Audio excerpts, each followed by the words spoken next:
Hello दोस्तों, हमारे channel the history 0.2 में एक बार फिर आपका स्वागत है।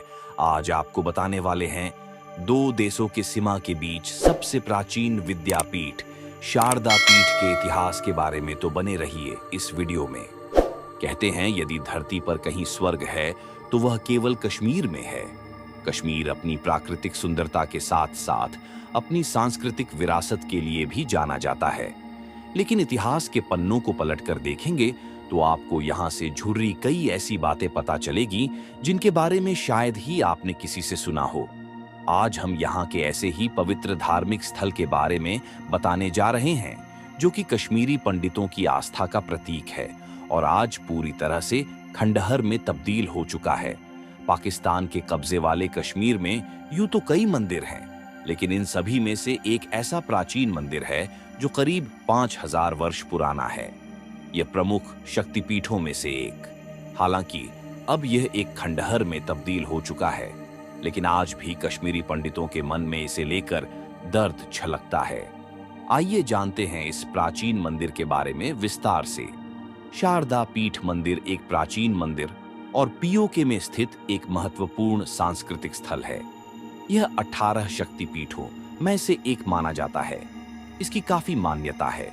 लेकिन क्या आप जानते हैं कि शारदा पीठ मंदिर का निर्माण किसने किया? इसका इतिहास क्या है? शारदा पीठ विश्वविद्यालय कैसा था? इसकी क्या खासियत थी? इत्यादि। आइए इस वीडियो के माध्यम से अध्ययन करते हैं। शारदा पीठ पाकिस्तान अधिकृत कश्मीर क्षेत्र में स्थित एक प्राचीन मंदिर और सांस्कृतिक स्थल है।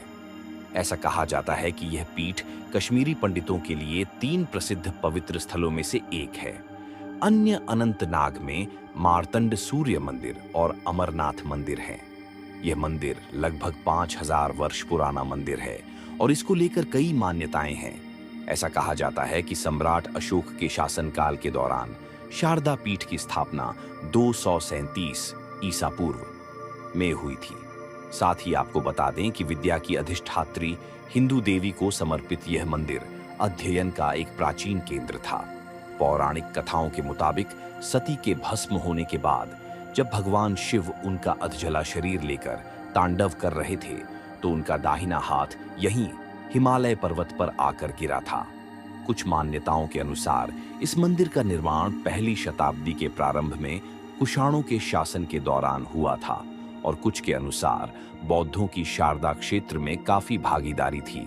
लेकिन शोधकर्ताओं को इस दावे के समर्थन में कोई सबूत नहीं मिले हैं। शारदा मंदिर के फैज उर रहमान केस स्टडी में कहा गया है कि राजा ललितादित्य ने बौद्ध धर्म के धार्मिक और राजनीतिक प्रभाव को बरकरार रखने के लिए शारदा पीठ का निर्माण किया था।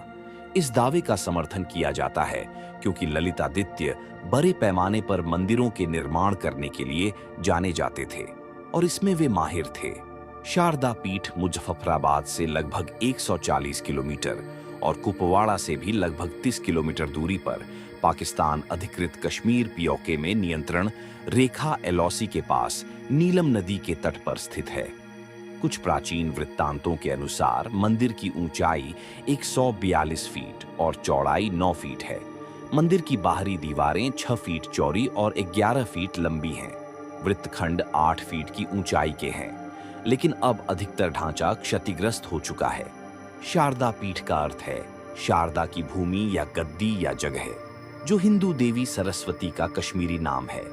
शारदा पीठ को विद्या का एक प्राचीन केंद्र भी कहा जाता है, जहां पाणिनि और अन्य व्याकरणियों द्वारा लिखे गए ग्रंथ संग्रहित थे। इसलिए इस स्थान को वैदिक कार्यों, शास्त्रों और टिप्पणियों के उच्च अध्ययन का एक प्रमुख केंद्र माना जाता है। देश के सबसे पुराने विश्वविद्यालयों में से एक, जिसे शारदा विश्वविद्यालय के नाम से जाना जाता है, अपनी लिपि के लिए काफी प्रसिद्ध शारदा पीठ ही है और कहा जाता है कि पहले इसमें लगभग 5000 विद्वान थे और उस समय का सबसे बड़ा पुस्तकालय था। शंकराचार्य और रामानुजाचार्य ने यहाँ सबसे बड़ी उपलब्धि हासिल की। कहा जाता है कि शैव संप्रदाय के जनक कहे जाने वाले शंकराचार्य और वैष्णव संप्रदाय के प्रवर्तक रामानुजाचार्य दोनों ही यहाँ पर आए थे और दोनों ने यहाँ महत्वपूर्ण उपलब्धि हासिल की। क्या आप जानते हैं कि शारदा पीठ की नींव उस समय की भी मानी जाती है जब कश्मीरी पंडितों ने अपनी प्राकृतिक सुंदरता की भूमि को शारदा पीठ या सर्वज्ञान पीठ के रूप में तब्दील किया था। देवी शारदा को कश्मीरा पुरवासिनी भी कहा जाता है। 1947 के विभाजन के बाद से मंदिर पूरी तरह से निर्जन हो गया है। मंदिर में जाने से प्रतिबंध ने भी भक्तों को हतोत्साहित किया, यानी 1947 तक लोग यहां पर दर्शन करने के लिए जाते थे, लेकिन उसके बाद मंदिर में जाना मुश्किल हो गया था। शारदा पीठ को लेकर कई मान्यताएं हैं। कुछ लोगों का मानना है कि इसे कुषाण साम्राज्य के दौरान बनाया गया था। कुछ लोगों का मानना है कि इसे कारकोट साम्राज्य के 5वें राजा ललितादित्य ने बनवाया था। कुछ लोगों का मानना है कि इसे एक साथ नहीं बल्कि कई चरणों में बनाया गया था। शारदा पीठ के बारे में सबसे पुराने जिक्र नीलमत पुराण में मिलते हैं। 10वीं सदी में अल-बिरूनी ने भी यहाँ के मंदिर का जिक्र किया था। भारत पाकिस्तान के बंटवारे के बाद यह मंदिर जीर्ण शीर्ण हो 14वीं शताब्दी तक कई बार प्राकृतिक आपदाओं के कारण मंदिर को बहुत क्षति पहुंची। बाद में विदेशी आक्रमणों में भी इसका काफी नुकसान हुआ। 19वीं सदी में महाराजा गुलाब सिंह ने इसकी मरम्मत कराई थी। 1947 के बाद से भारतीयों को यहां जाने की अनुमति नहीं थी। भारतीय तीर्थयात्रियों को यहां जाने की अनुमति देने की मांग कई बार उठी है। मंदिर में जाने से प्रतिबंध ने भी भक्तों को हतोत्साहित किया, लेकिन बाद में तत्कालीन भारत सरकार के प्रभाव से साल 2023 में भारतीय के लिए पुण्य दर्शन के लिए चालू करवा दिया गया। शारदा पीठ मंदिर आर्किटेक्चर, डिजाइन और कंस्ट्रक्शन स्टाइल में अनंतनाग स्थित मार्तंड सूर्य मंदिर से काफी मिलता जुलता है। मार्तंड मंदिर का निर्माण भी ललितादित्य ने ही कराया था। इसका सबसे पुराना लिखित जिक्र 6ठी से 8वीं सदी के दौरान नीलमत पुराण में मिलता है। नीलमत पुराण कश्मीर के इतिहास के बारे में सबसे प्राचीन पुस्तक है।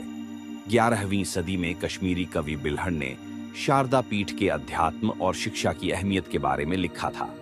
11वीं सदी में भारत आने वाले फारसी विद्वान अल-बरूनी ने मुल्तान सूर्य मंदिर, स्थानेश्वर महादेव मंदिर और सोमनाथ मंदिर के साथ ही शारदा पीठ का जिक्र भारतीय उपमहाद्वीप के सबसे चर्चित मंदिरों के रूप में किया था। 12वीं सदी में प्रसिद्ध कश्मीरी कवि कल्हण की पुस्तक राजतरंगिणी में शारदा पीठ का जिक्र एक प्रमुख पूजा स्थल के रूप में किया गया था। 16वीं सदी में अकबर के नवरत्नों में शामिल रहे अबुल फजल ने शारदा पीठ को पत्थरों का मंदिर और महान पूजा स्थल बताया था। फजल के अनुसार शुक्ल पक्ष की हर 8वीं तिथि को मंदिर हिलने लगता है और सबसे ज्यादा असाधारण प्रभाव पैदा करता है। पाकिस्तान ने अब हिंगलाज और शारदा दोनों शक्तिपीठों और मंदिरों को नष्ट कर दिया है, जिनमें से शारदा को यूनेस्को द्वारा मान्यता प्राप्त है। अब आप शारदा मंदिर के बारे में जान गए होंगे कि यह एक शक्ति पीठों में से एक है और प्राचीन काल में शिक्षा का एक महत्वपूर्ण केंद्र भी था। तो दोस्तों, अगर ये जानकर आपको अच्छा लगेगा तो वीडियो को लाइक करें और चैनल को सब्सक्राइब करें। बेल आइकन को दबाना ना भूलें। धन्यवाद।